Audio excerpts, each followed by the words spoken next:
नमस्कार, स्वागत है आप सबका हमारी एक और वीडियो में, जिसमें हम वर्ष 2016 के एंट्रेंस में पूछे गए कुछ और प्रश्नों को हल करने वाले हैं। पिछली वीडियो में हम 8 प्रश्न हल कर चुके हैं जो कि 2016 में पूछे गए थे।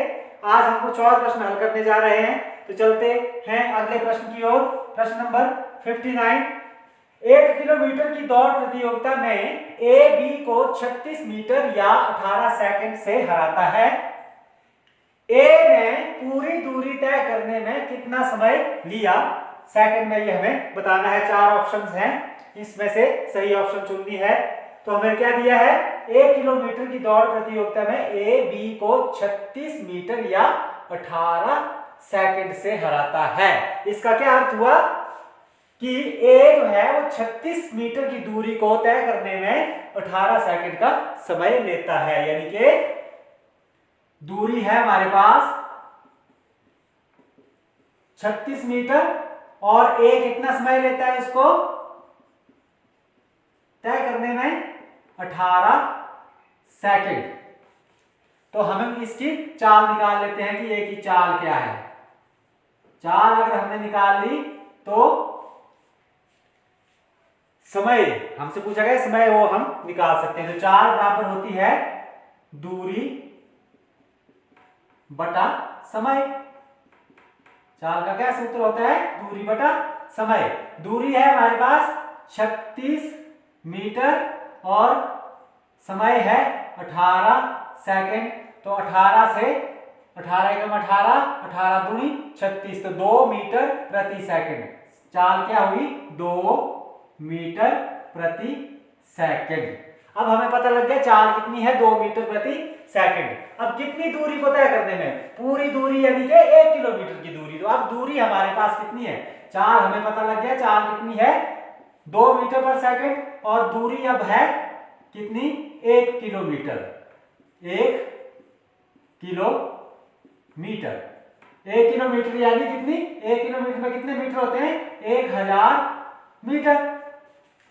यानी कि दूरी है हमारे पास 1000 मीटर। अब हम निकालते हैं, क्या पूछा गया हमसे, समय। तो समय निकाल सकते हैं। अब समय का सूत्र लगाएंगे हम। समय किसके बराबर होता है, दूरी बटा चाल। दूरी बटा चाल, ये सूत्र आपको याद होने चाहिए। दूरी है हमारे पास कितनी, 1000 मीटर और चाल है कितनी, 2 मीटर प्रति सेकंड। तो नीचे वाला सेकंड जो है ये इसके भी बटन है, तो ये ऊपर लिखा जाएगा, यहां पर ऐसे सेकंड आ जाएगा। ये मीटर से मीटर कट गया, 2 एकम 2, 5 दूने 10 और साथ में लग गई 2 जीरो, तो बराबर होगा 500 सेकंड। तो इस प्रकार कौन सी राइट ऑप्शन है, पहली ऑप्शन राइट ऑप्शन है। तो चलते हैं अगले प्रश्न की ओर। प्रश्न नंबर 60। 9680 गुणा 10 गुणा 14 गुणा 0 गुणा 8 से परिणाम मिलता है। अब देखिए सब संख्याओं को गुणा किया गया है और अब एक संख्या इनमें से क्या है, 0। तो आपको पता होगा कि 0 से हम किसी भी संख्या को गुणा करें, 0 गुणा कोई भी संख्या हो, जैसे 0 एकम 0 पहाड़ा भी अगर आप देखें तो 0 एकम 0, 0 दूनी 0, 0 तीय 0, 0 चौके 0, 0 गुणा 25 बराबर 0, 0 गुणा 1000 बराबर 0। किसी भी संख्या को हम 0 से गुणा करते हैं तो वो 0 हो जाती है। तो यहाँ पर चाहे हमारे पास गुणा करके कोई भी संख्या आए, जब भी हम उसको 0 से गुणा करेंगे तो वो भी 0 हो जाएगी, यानी कि 0 हो जाएगी। तो कौन सी राइट ऑप्शन है हमारे पास, चौथी। प्रश्न नंबर 60 में 4th ऑप्शन हमारे पास सही ऑप्शन है। चलते हैं अगले प्रश्न की ओर। प्रश्न नंबर 61 है। नीचे दी गई आकृति में दिए आयत ABCD में AB की लंबाई कितनी है। आयत दी गई है हमें ABCD और विकर्ण AD दिया गया है 6 सेंटीमीटर और भुजा ACD है, सॉरी विकर्ण AD दिया गया है 10 सेंटीमीटर और भुजा ACD है 6 सेंटीमीटर। अब क्योंकि ये क्या है, आयत है, तो आयत की क्या खासियत होती है, आयत की आमने सामने वाली भुजाएं बराबर होती हैं और प्रत्येक कोण 90 अंश का होता है। आमने सामने वाली भुजाएं यानी ये भुजा और ये भुजा आपस में बराबर, ये और ये बराबर। अब ये 6 सेंटीमीटर है तो ये भी क्या हुई 6 सेंटीमीटर। ठीक है, हमें क्या निकालनी है ए बी। प्रत्येक कोण, दूसरी खासियत क्या होती है आयत प्रत्येक कोण क्या है 90 अंश का। प्रत्येक कोण कितना होता है समकोण यानी 90 degree 90 degree. Right angle triangle होती बन गई है। अब विकर्ण जो है इसको किस में तोड़ रहा है। अब जैसे मान लो यदि हम ये आकृति लें क्या ए सी डी, क्या लें ए सी डी, इस ऊपर वाली आकृति में हम ए सी डी लें तो ये हमें दिया गया है कितना है 10 सेंटीमीटर, ये भुजा दी गई है 6 सेंटीमीटर, ये हमें निकालनी है। सी डी हमें पता लग गया तो उतनी ही ए भी होगी। अब ये कोण कितना है 90 डिग्री, तो अब ये क्या बन गई राइट एंगल ट्राइंगल। तो इसमें दो भुजाएं यदि हमें पता है तो तीसरी भुजा हम निकाल सकते हैं किससे पाइथागोरस प्रमेय से। पाइथागोरस प्रमेय क्या बोलती है कर्ण का वर्ग बराबर होता है आधार का वर्ग जमा लंब का वर्ग। आधार हमें निकालना है, ये नीचे वाली भुजा को आधार बोलते हैं, समकोण से सामने वाली भुजा को बोलते हैं कर्ण। समकोण से सामने वाली भुजा यानी कि कर्ण कितना है 10 सेंटीमीटर। 10 सेंटीमीटर का वर्ग, 10 सेंटीमीटर मैंने लिखा, सीधे सेंटीमीटर बाद में लगा लेंगे। 10 का वर्ग बराबर होगा किसके आधार के वर्ग, यानी कि ये हमें निकालना है। आधार हमें पता नहीं है तो मान लिया हमने x का वर्ग और जमा लंब का वर्ग। लंब कितना है 6 सेंटीमीटर यानी कि 6 का वर्ग। अब 6 का 10 का वर्ग कितना होता है 100, ये किसके बराबर होगा x स्क्वायर जमा 6 के 36। x स्क्वायर किसके बराबर होगा, यहां से ये जो जमा हुआ 36 इसको हम दूसरी तरफ ले जाएंगे, 100 में से घट जाएंगे 36 हो जाएगा, 100 माइनस 36। ये सिर्फ लिख मैंने पहले दिया है केवल, 100 में से घट गए 36, दूसरी तरफ पहले से हमारे पास 100 पड़ा था, इस 36 को जमा था इस तरफ तो दूसरी तरफ ले गए तो माइनस का हो गया। तो एक्स स्क्वायर बराबर हो गया 100 माइनस 36, यानी कि 100 माइनस 36 बराबर कितने होते हैं 64, यानी कि x का वर्ग बराबर 64। तो x 64 किसका वर्ग होता है, वर्ग यानी दो संख्याओं को 2 बार गुणा करके 64 आता है। तो एक एक में 1 2 दूनी 4 3 तिये 9 4 चौके 16 5 5 25 6 6 36, इस प्रकार से हम वर्ग निकालते हैं। 7 7 49 8 8 64 यानी कि 8 का वर्ग। 64 किसके बराबर 8 का वर्ग। तो x का वर्ग हो गया 8 का वर्ग। इसका मतलब क्या हुआ कि x बराबर हुआ 8, इसका मतलब हुआ x बराबर हुआ 8। तो ये भुजा कितनी हुई हमारी CD हुई 8 सेंटीमीटर। कितनी हुई 8 सेंटीमीटर। जितनी CD होगी उतनी ही AB होगी, ये भी 8 सेंटीमीटर। तो ऑप्शन नंबर 1 हमारा सही आंसर है। नंबर 62 की ओर, यदि 4.75 गुणा 0.7 बराबर है 3.325 तो 475 गुणा 0.7 बराबर है किसके, ये हमें निकालना है। तो यदि प्रश्न को हम ध्यान से देखें तो यहां पर क्या हुआ है 4.75 की जगह यहां पर बन गया 475। 4.75 का बन गया है, क्या बन गया है 475। तो ये कैसे बना, देखिए जब भी किसी संख्या को हम दशमलव वाली संख्या को हम 10 से गुणा करते हैं तो दशमलव 1 अंक आगे बढ़ता है। 100 से गुणा करते हैं तो दशमलव 2 अंक आगे बढ़ जाता है। 1000 से गुणा करते हैं तो दशमलव 3 अंक आगे बढ़ जाएगा। तो यहाँ पर दशमलव कितने अंक आगे बढ़े यार, 1 अंक बढ़ता तो 7 के बाद होना था, 2 अंक बढ़ा तो 5 के बाद, यानी कि 475 का क्या मतलब होता है 4.00। तो दशमलव कितने अंक आगे बढ़ा है 2 अंक। पहले था 4 के बाद, अब पहुंच गया 5 के बाद। तो यहाँ पहले यहाँ था, अब यहाँ पहुंच गया तो कितने अंक आगे बढ़ा 1 2 अंक आगे बढ़ा, यानी कि इससे गुणा हुआ है। 475 को 100 से गुणा हुआ तब ये 2 अंक आगे बढ़ा। ठीक है, यदि 10 100 और 1000 10,000 आदि से आपको शॉर्टकट में गुणा करना नहीं आता है, चाहे दशमलव वाली संख्याएं हो चाहे और, तो आप कमेंट करके मुझे बताइए, मैं आपको वीडियो बना के दूंगा।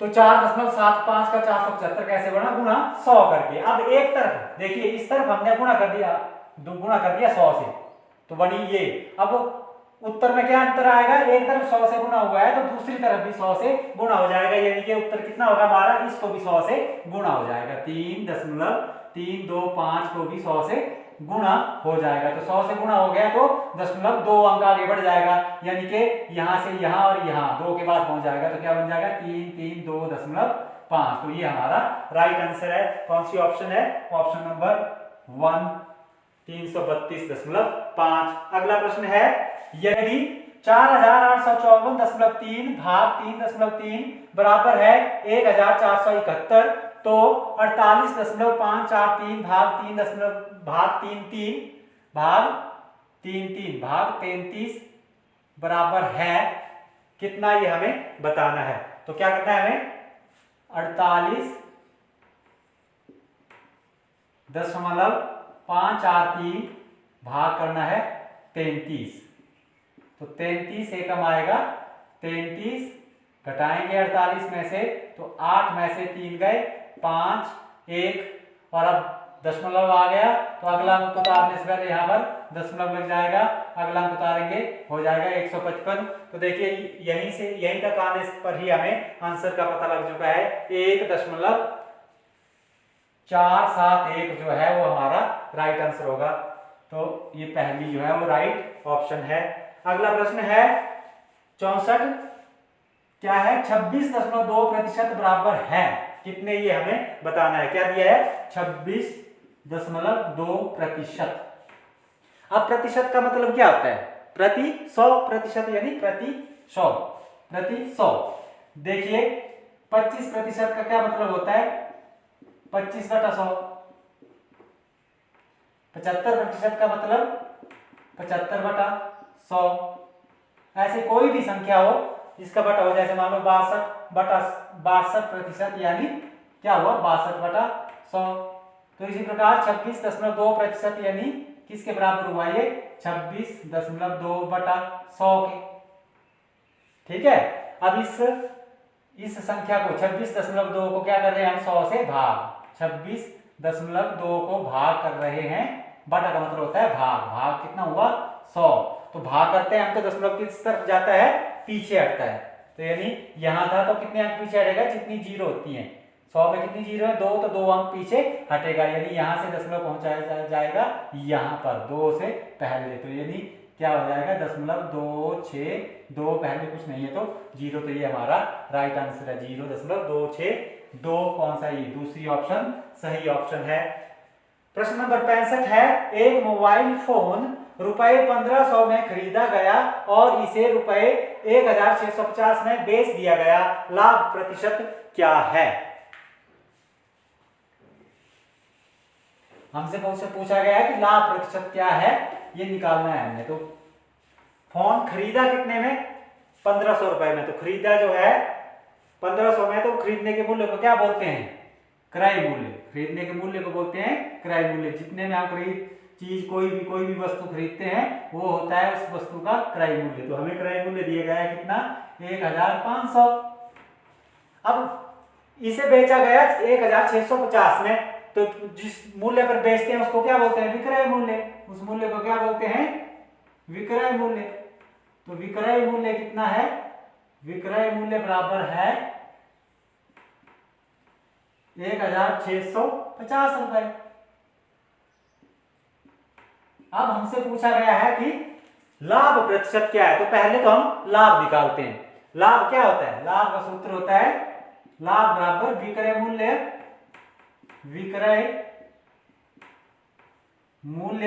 में घटा देंगे हम क्रय मूल्य। लाभ क्या होता है, विक्रय मूल्य माइनस क्रय मूल्य। ये आपको सूत्र याद होना चाहिए।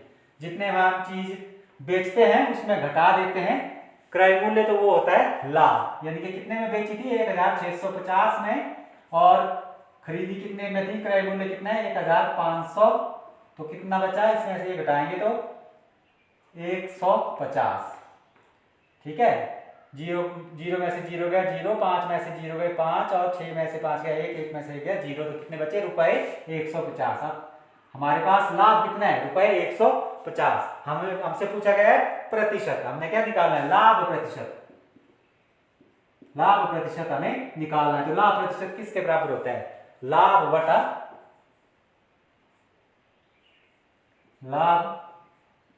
बटा क्रय मूल्य।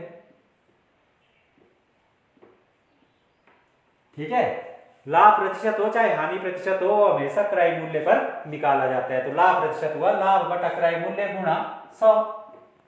हानि होती है हानि बटा क्रय मूल्य गुणा 100।